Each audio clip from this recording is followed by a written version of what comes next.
were all just playing and doing whatever, and we started getting the really bad smell.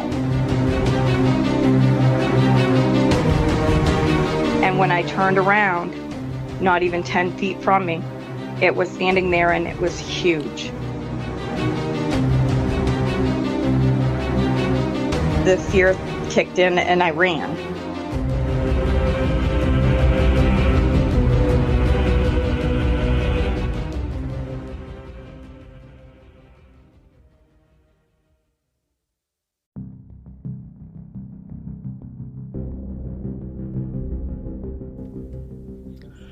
Welcome to the Cryptid Creatures Podcast. I'm Brian, and with me as always is my co-host, Todd. What's going on, buddy? Hey, Brian. What's happening, man?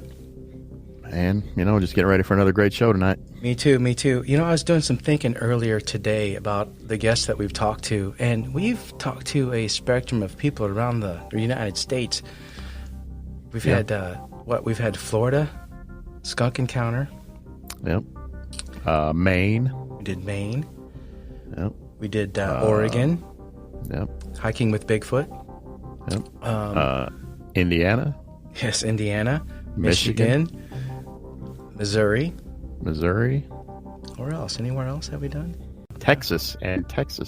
Texas, we did the Lizard Man, yes. So we've been around a little bit already in our first 10, 11 episodes, And tonight we're going to be talking to another Maine person.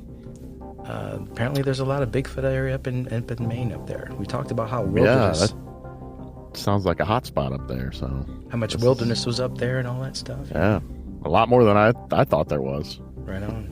So I think we got a good show and good encounter for the folks tonight on the show. Yeah, it sounds like it. So I'm excited about this one. Appreciate all the listens. It's funny because I was listening to an episode, Brian, today that we just released and said we were at 1,000 listens when really we're at 2,000. So as we release the episodes, our listens grow. By the time they get out, we're way more than what they say. So I think we're close to 2,000 now. So yeah, yes we are. We appreciate everyone listening and the support for sure. Heck yeah, man! It's just blowing our mind how much you guys are really enjoying the show and the numbers that we're getting.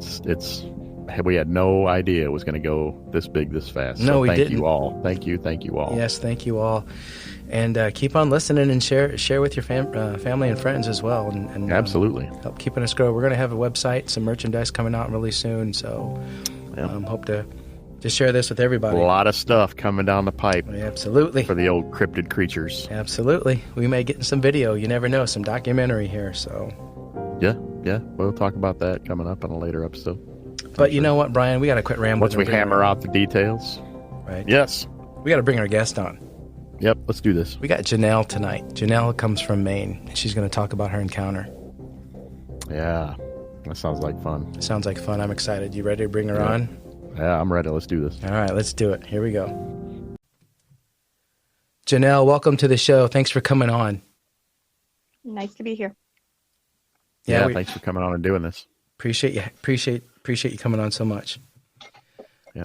So Janelle, you come from Maine. Yes. We had a guest on earlier, Michael, who you know. You guys are on a Maine Bigfoot Foundation together, Facebook page. But you've had some encounters and a couple things happened, but you had a Maine encounter, no pun intended. Your Maine encounter was when you were 10 years old, but encounter in Maine. Right. Before you go into that, tell us about your upbringing. I know you were young when you saw it. Did you believe in Bigfoot before you had your encounter, or what did you know about I had never heard of it up until my dad had his incident just a couple of weeks prior to mine. Okay, wow. Why don't you tell us? No clue, had never heard the name, didn't have any idea what it was. Okay. Why don't you tell us about your dad's encounter before we go into yours? Dad worked in the woods. He worked in different locations. He would be in a certain part of the state during a certain time of the year, and then as the weather would dry up, he would move to a different location. And when it was time to cut firewood for the house, he would do that on the hill behind our house. And he was up there on his skidder. His brothers had been up there working with him in the morning, they had come down. He decided to cut a few trees down and then head for home. While he was on his skidder, he started hearing howls. So he stopped the skidder and he saw it walking around in circles, around and around him. It kept screaming, howls. He kept saying it was making a sound like, hey, hey, hey. And then when he didn't get down, it started throwing rocks at his skidder. One of them big enough to dent the top of the hood on the skidder. Wow. He, at that point, got nervous, which in my entire life, I had never seen him scared of anything. He grew up in the woods, spent all his time in the woods. When he came home that day, I had locked the front door, which I never did. And he got to the door and he busted the door to get in. Wow. Because he was so scared of whatever was following him. But as he came down the hill headed for home, it paralleled him and followed him all the way down the hill the whole time, breaking trees over. He said they were 4 or 6 inches around and it was just busting them down, doing the same thing. The howls, the screams, the hey, hey thing. I'm not sure exactly what that means, but I've heard other people say it since. So once he got home, he proceeded to tell us what he had seen. And he called a friend of his who was in the warden service. And he came to the house and took a report and did as much as he could do. They went up and they looked at the trees. They found a few tracks, but there was nothing castable. Probably about 3 or 4 days after that, it was probably 11, 12 o'clock at night. Dad had said that something was in the pig pen, and he yelled to me to grab his big light and go with him. So we ran outside, and he had me shine the light down towards the pig pen, and you could hear the pig just squealing and screaming. And it was like you could hear it banging off the walls of the pig pen. And wow. So I lifted the light, and just as I lifted the light, he lifted his gun, and he couldn't shoot because whatever it was ran out of the pig pen and on 2 legs and for the woods. And shortly after that, it was either the next morning or the morning after, I found a 14-inch track in the garden, which was right beside the pig pen. The wardens came out again. They casted the track. Took some pictures. The newspapers had got involved at this point. I know you're on the group now, Todd. I don't know if you saw the newspaper articles that are on there. Those were from my dad. Okay. Yeah, I think I did. I'm going to go check them out again for sure. Yeah, they're in there. They're in the photos. If you look, you'll see them. Okay. Anyway, so at that point, my dad had said, I don't want you guys in the woods. I want you to stay out, stay away from the woods as much as you can. Don't go down in the back of the field. So us being kids, we didn't listen. Did this all happen around the same time, just kind of out of nowhere? Or had you guys had things going on in prior years? Nope. Before nothing was, no clue, nothing? Like out of nowhere, stuff just started taking place? Nothing in prior years. And I don't know if it's a fact or not. My dad had a guess about what was going on. At the same time this was happening, there were forest fires burning up in the Moxie area, which is north of us, and in the western part of the state up north. His theory was he thought it had burned them down. I think that's a I good don't theory. know. I mean, because nobody had ever sense. seen anything like that anywhere near there. I mean, where my dad had his sighting, my cousin had got lost up there for 3 days. He'd never saw anything the whole time he was up there. Right. Not even the deer he was looking for. Wow. But Wow. anyway, so we decided to go in, and while we were there, we were all just playing and doing whatever, and we started getting the really bad smell. And I looked at my older cousin, he's the same age as me, and I said, we better get out of here. You know, Dad's going to get mad. So we started running up through the garden back towards the house, and just as we started to get into the garden, I remembered, and I can't remember to this day. It's so fuzzy. I can't remember what I went back for. I went back to grab something I had left, and I went in, bent down and picked it up, and I heard like a little snap behind me. And when I turned around, not even 10 feet from me, it was standing there, and it was huge. I mean, when I say tower over me, granted I was small and I was only 10, but it was so big. It had to have been at least 7 or 8 feet tall. So you guys were playing. You guys were playing in. You said there was a cabin back there that you were playing in. Well, it wasn't a real cabin. It was just like a area in the woods where there was no leaves no grass or any weeds or anything growing. So it was all bare. Okay. It was a just empty spot in the woods, and we called it our cabin. Okay, gotcha. Oh, okay. So you turn around and you see this thing standing there 10 feet away. What's it doing? What's it look like? What's going on? Well, people have asked me so many times what it looked like, and the only thing I can tell you is that its fur was multicolored. It was long. It had the flat nose, dark skin on its face, like leather, withered. It's like really wrinkly. I remember that so clear. And it looked just like the Patterson film as far as body shape, but the fur color was completely different. It was longer. It was just all multicolored. It was gray and brown and black and red, all just mixed together. Like it was older. That's all I could think of, is it was old, because it just stared at me. And I stared back at it for a few minutes, and then the fear kicked in and I ran. It never tried to chase me. It could have got me in one step, but it didn't even try. It didn't come out. I never saw it come out behind me into the field, anything. It must have gone back where it came from. I don't know. Did it look more like hair or fur? It looked like hair. All right. It was long hair. What was its facial expression? Was its mouth open? Was it just No, it was just as calm, and just its mouth was closed, and it just stared at me. What did the eyes look like? Sorry. Honestly, I can't tell you. I think by the time I looked at it and it was looking at me, that's when the fear kicked in. It was a matter of seconds, honestly, just seconds.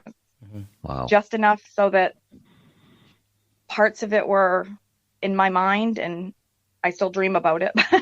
I just. Do you think it looked I can't tell you what the eyes looked like. Do you think it looked more human-like or more gorilla-like? More gorilla-like. Okay. Yeah, it definitely didn't look like a person. I think I say that, but it's more just because I think the nose and the way the face was shaped. The face was very long. It did have the concave head, I can tell you that. I say I didn't see a neck. Because that's, to me, it didn't look like it had a neck. It just looked like it went right straight to its shoulders. Right. I don't know, So after you ran back, just a 10-year-old looking at it. Right. Right. After you ran back to the house, what'd you do? I went to my dad. I told him by this point, the newspapers had gotten hold of him, and people had started making fun of him. Somebody had posted a sign. I don't even remember what it said. Bigfoot lives here or something, near our road. And they had ridiculed him so badly that when I went and I told him, he said, "You shut your mouth. Don't you ever tell anybody what you saw. Ever." That's just crazy. And he said, "I'm talking about your mother, your sister, everybody. I don't want anybody knowing about it." And I never did until I got married. And then I told my husband. Wow. And then I saw my cousin, who was in the woods with me, probably 4 or 5 months ago. And he reminded me of soon after that, there was a day that was really, really foggy. You couldn't see hardly 20 feet up the road. And the road that I was on, that we grew up on, you were lucky if you saw a vehicle come by once a day. Mm-hmm. And so we used to play in the road all the time. And we had been out in the road when we were skateboarding and doing a bunch of other games in the road. And I had gone back into the house, and all the kids came running in saying that there was a bear crossing the road.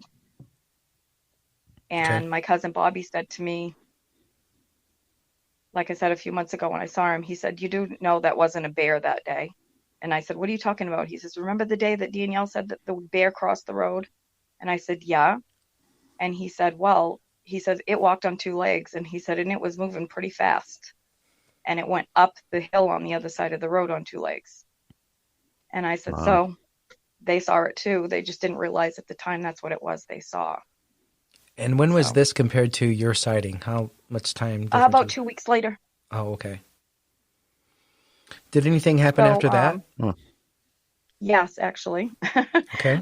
Really? About the same time as my sister had saw what they thought was a bear, my uncle, who was in his 80s at the time, was coming to the house to visit. And his wife, who was really frail and not supposed to drive, was driving when they pulled in the yard, and she was going so fast that she almost hit my dad's car. Oh. And so my dad ran out and was like, "What's going on?" And she's like, "Something happened down the road." And Dad's like, "What do you mean something happened?" And she's like, "We saw something." And they had to carry my uncle in the house. He ended up having to go to the hospital after because they thought he was having a heart attack. Oh my gosh. But down the road from our house, trying to think how many miles it would have been, probably 4 miles down the road, there was a big open field. And as they were driving to the house, they saw it standing in the field. And they said it was bending down and grabbing dandelions and sticking them, stuffing them in their mouth like it was eating. Wow. So my dad went back with my aunt so she could show him where it was. And they looked at the spot, and it looked like it had been there for quite a while. It was all the dandelions and stuff were all matted down. And he said the smell was so horrible still. They couldn't believe how bad it stunk. Janelle, And can you 2 days describe after that, the smell that you smelled when you were 10 years old and had your encounter? it was horrible. It was a smell of like skunk, something dead, garbage, all mixed together. It was just awful. I've smelt bear. I've hunted with my dad. I trapped with my dad. I've smelt a lot of bear. It was nothing like a bear. It just was like you were going to be sick, violently sick, just smelling it for too long. We've heard that before. Yeah, we get that. Yeah, we get that same report from. We got that same report from just about everybody. Yeah. Garbage, wet dog. Just foul. Dead body. Yeah. Yeah, that's the dead body thing with the skunk smell. And I just overwhelming. It burnt your nose. Mm-hmm. It was awful. Yeah. Couple days after my uncle had saw it, a neighbor down the road from us at the intersection of our road and another road had been outside playing with her kids. She decided to run in the house and grab her laundry basket and hang her laundry up. And when she walked back outside with her laundry, she said a female and a young walked across her back lawn, across the road, and up the hill onto the other side of the road towards the ski area that we have in town. Wow. And then my dad had another sighting. Oh, did he? What was that one? Right after that one, he was with one of his friends and his wife. Dad used to, he'd trap for like skunk in the summertime so that he could get the scent to use for traps in the winter when he was doing his regular trapping. Mm-hmm. And so he had set a few traps, and him and his friend were going to check the trap line. And his wife went with him. And when they crossed the road and went up onto this other road where the ski area is, they got almost to the field that they had to turn down in. And it was standing in the road in front of them, urinating. Wow. And my dad stopped the truck, went to get out, and it ran back towards the ski area. Your dad got out of the truck. What was he going to do? He got out. Yeah, what was he going to do? I don't know. I don't have a clue. Did he have a gun with him? Huh? He always had a gun with him. Even on his skidder, which is why I never figured out why. I think it's because he wouldn't shoot the night we saw it running down the field from the pig pen. We had to kill the pig. It had mutilated the pig. Really? Wow. There was blood on the walls, on the ceiling. So your mom never hit the wall. Your mom never knew any of this, Janelle?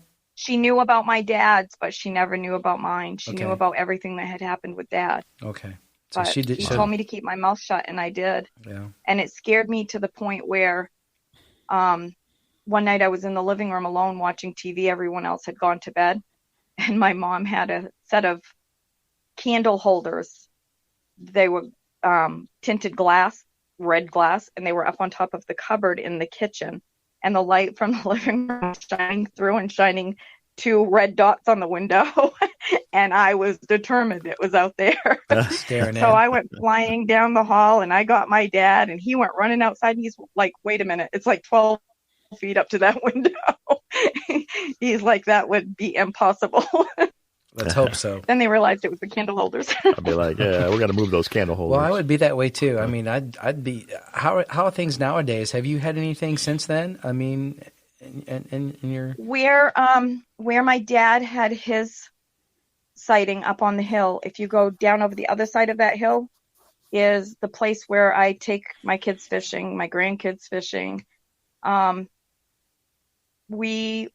My son was in high school. Actually, he just graduated from high school, and one of his friends was graduating.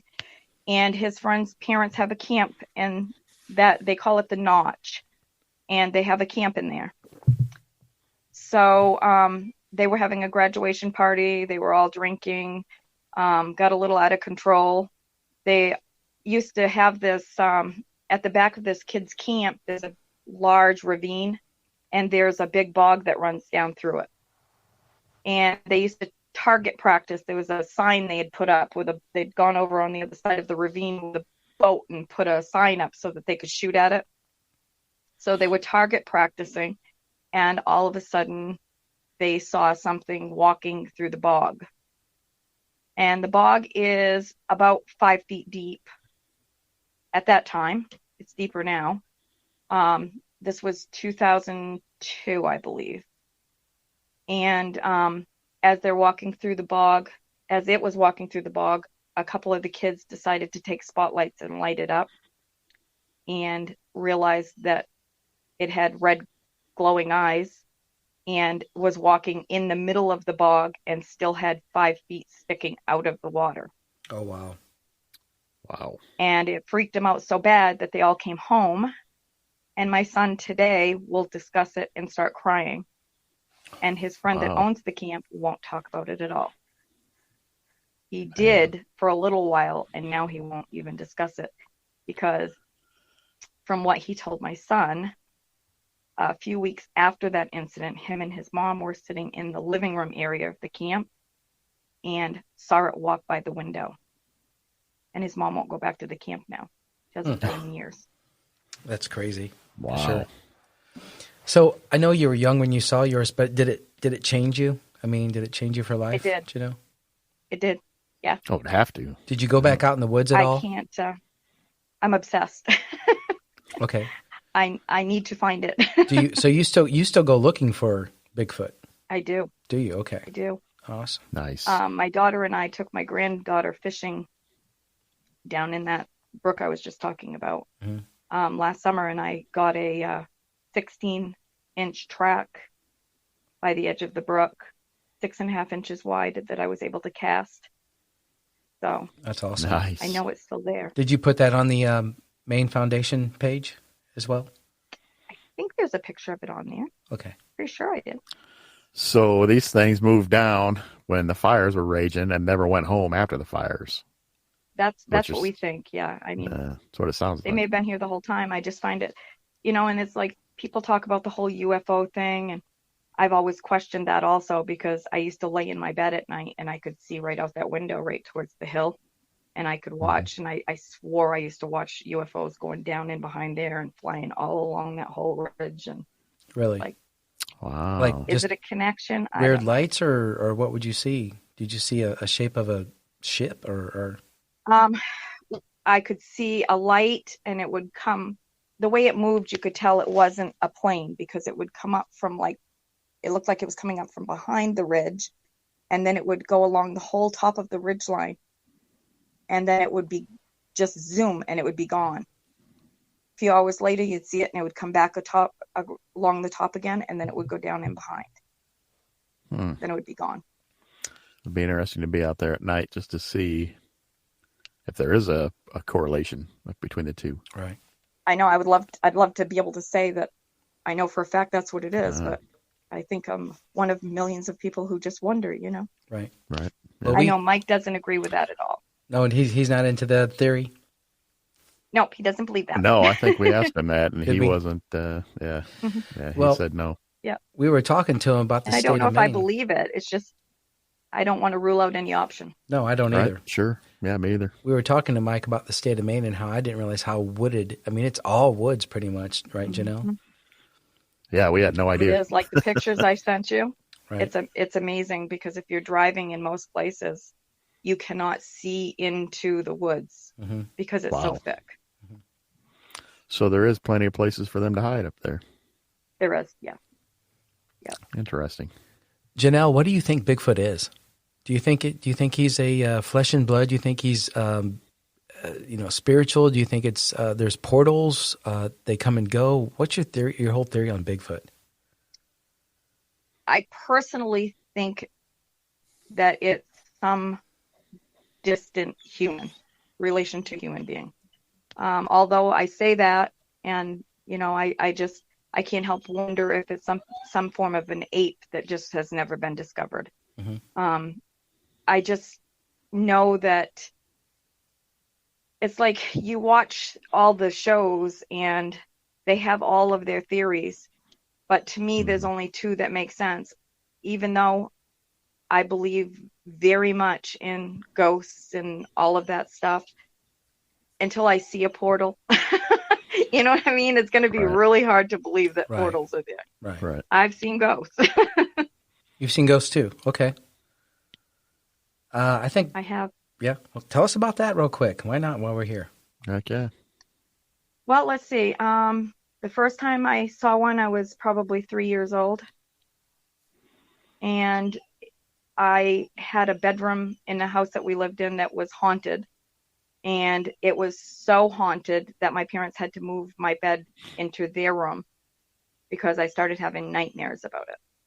Wow. I can't remember exactly what happened then, but my mom said that I kept talking about a man. And then it went to when I was 8, my grandmother had died, and my uncle had inherited the family home.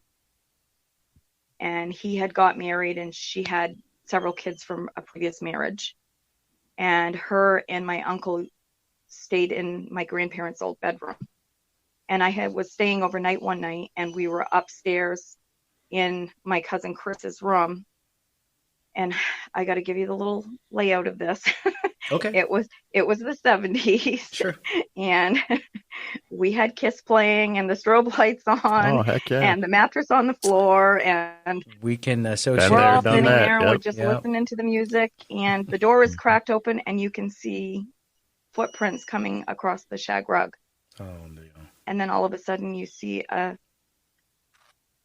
thing sit on the bed. You can't see it. It just sits on the bed. Wow. So we all get scared, and we run downstairs, and we're all huddled up on the couch yelling and screaming. And all of a sudden my uncle's wife starts screaming. So we all run to her room, and standing at the foot of her bed is my grandmother's full apparition, shaking her finger at her. Because Now, let me tell letting you, you this kids woman listen to wasn't a very Kiss. nice That's lady, and my grandmother didn't like her. That story Because just a few gave me weeks later, the chills. house burnt flat.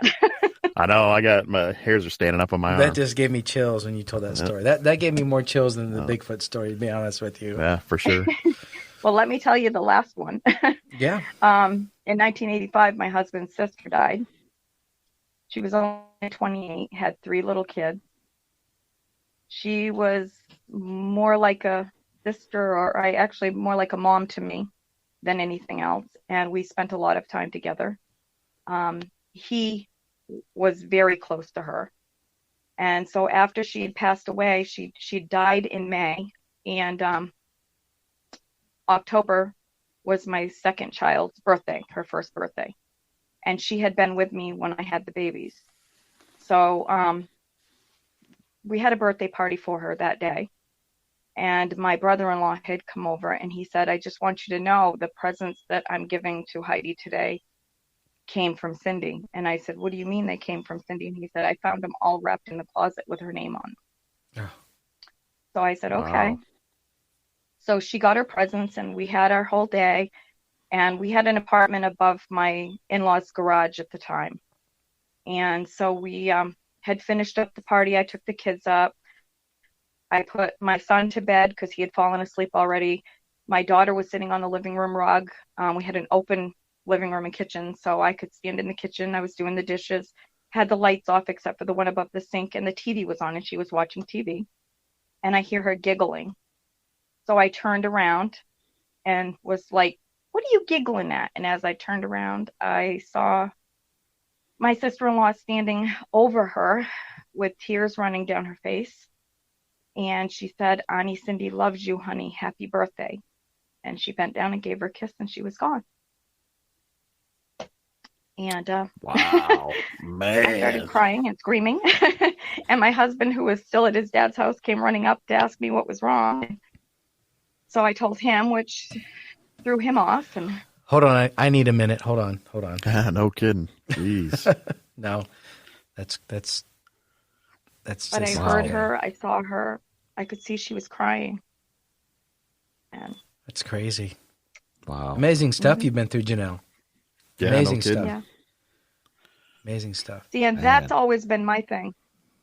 I wish someone would do a study to see how many people who have Bigfoot sightings have had paranormal experiences with ghosts.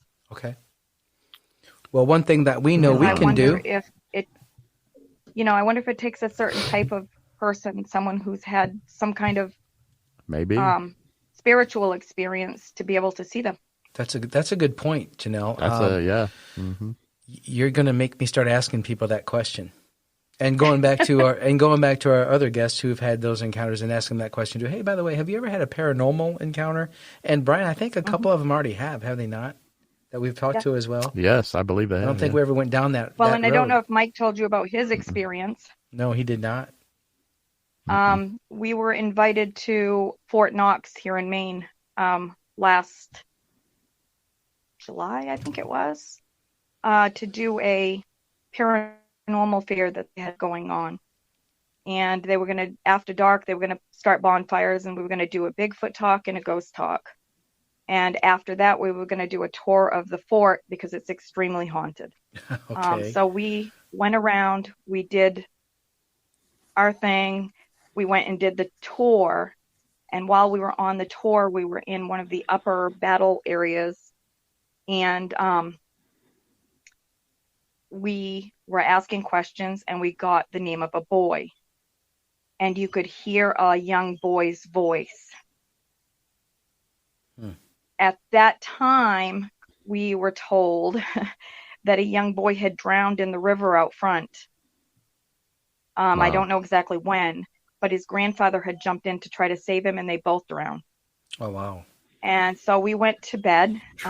Mike and his cousin and his daughter were there, and they were over in another area, but close enough to my tent. I had my grandson with me. And in the middle of the night, I heard Mike start yelling in his sleep. So I started recording him. Okay. And he was talking in a small child's voice. And he was yelling, help me, please help me.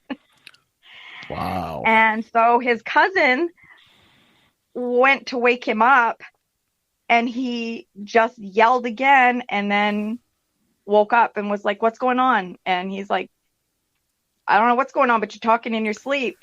But it wasn't until the next morning that we actually realized that it was like that little boy talking through him. Is Mike going to get mad at you for telling this story, Janelle? Nah. Nah. I don't think she's worried about that. Those are some amazing stories. No kidding. Wow. I definitely want to check out your main Bigfoot Foundation page. I do too. Yeah. Yeah, for sure, and see what's going on there. Yeah, we did. We finally, the lawyers have been paid, and we are now Maine Bigfoot Foundation Incorporated. Okay, good. All the paperwork's supposed to be completed by the 15th of May. Congratulations. So very cool. Congratulations. We will be an actual that is foundation. awesome. You guys. Good.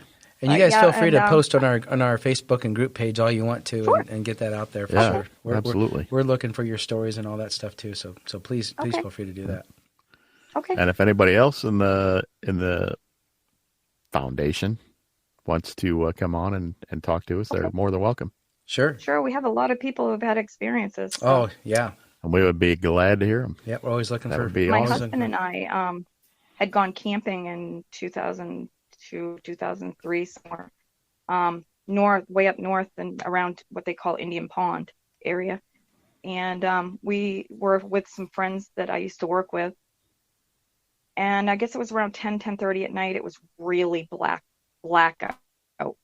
You couldn't see in front of you. We had the campfire going, and all of a sudden something threw a rock up over the bank from the other side at us and had a really deep, low growl.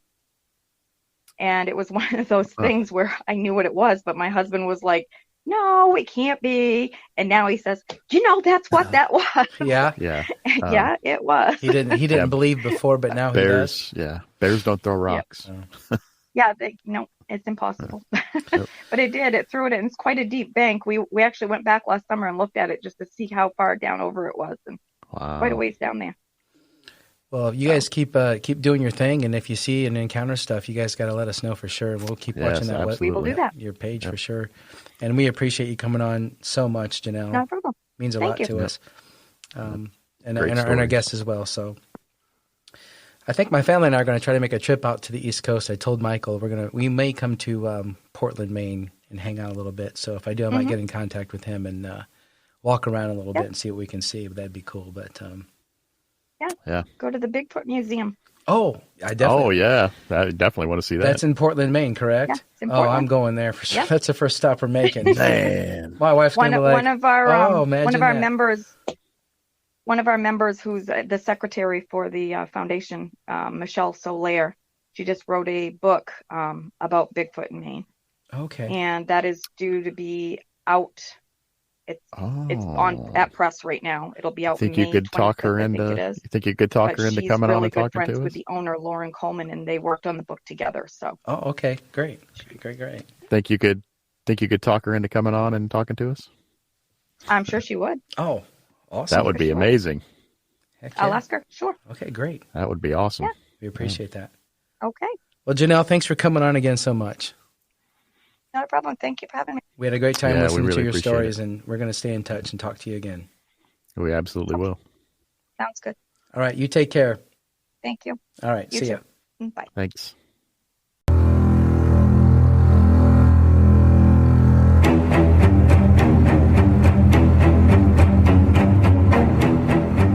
If you've ever thought about doing your own podcast, you should use Anchor. It's free. It has editing and creation tools, and you can make money at it. Download the Anchor app today or go to anchor.fm to get started for free.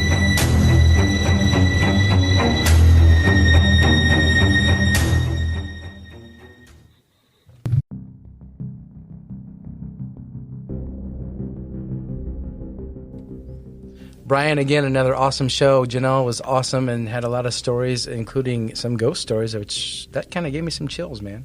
Yeah, no kidding. I was like, the hair was standing up on my arms after she told those two. That was awesome. We've talked to so many people about so many different things, and it's so intriguing, but as soon as this first ghost story come out, it just kind of struck me, and I'm not really big into the ghost thing, but, we'll have it on the show and we'll talk about it. Oh, yeah, that's what the show's all about. It covers everything. I mean, that's why we call it the Cryptid Creatures and not the Bigfoot Show. Exactly. And we should check into that, what she said about, do you think that a lot of people that had Bigfoot encounters have also had spiritual encounters as well? Yes, we need to look into that some more, because that made sense when she said it. I had never thought about that, but yeah, that makes perfect sense. I had neither. It would be more sensitive to that kind of stuff. We got to look at everything. We got to open every book and turn every stone. Anything we can do to find some kind of answer to this stuff, because I'm just as confused before I started this with you. Yeah. Still, yeah. I mean, I thought maybe this would help us get a grasp. I have questions, and I want answers, and I know you do too, and so does everyone else out there. Yep, and so does everybody else. And the more I hear, the more confused I get. I just don't know what to say about this, but I'm going to keep plugging. Well, hopefully, as we go along, we'll be able to put some put something together and make some sense out of it. Hopefully, for sure. Once we get out and about and start seeing places and talking to more people, and hopefully we'll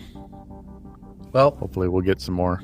We need to get more guests on the show, and we want as many as we can. So why don't you tell them how to get a hold of us, Brian, if they want to get in touch? You can get us at info@cryptidcreatures.co on our email. You can get us on our Twitter at cryptidcreature1, no E on the end of creature. Instagram, cryptid_creatures, and on our Facebook page and group. You can find us there at Cryptid Creatures. Awesome. They can listen to us on Spotify, Google Podcasts, Apple Podcasts. I guess if they're listening to this, now on Alexa. And we're on YouTube, right? Yes, we are on YouTube. We're going to do some video down the road. Yep. And we appreciate all the listens, guys. Keep listening. Tell your friends and family. Bring your friends on. Join our Facebook page and our group page. Brian, thanks so much for taking this journey with me, man. It's been awesome so far. Yeah, no problem. It has been a blast so far. I'm looking forward to the future. Absolutely, brother. It's amazing. And I can't wait to do some excursions and some conventions, so it's going to be awesome, man. Yeah, I'm looking forward to that one in November. Right on, man. That'll be fun. All right, we better sign out. Let these people do what they got to do and get on this thing. So. Right on. Thank you all again. And once you get out and about in the woods this summer, keep your eyes and ears open. Let us know if you see anything. All right, man. Take it easy. See you next time. All right, brother. Later.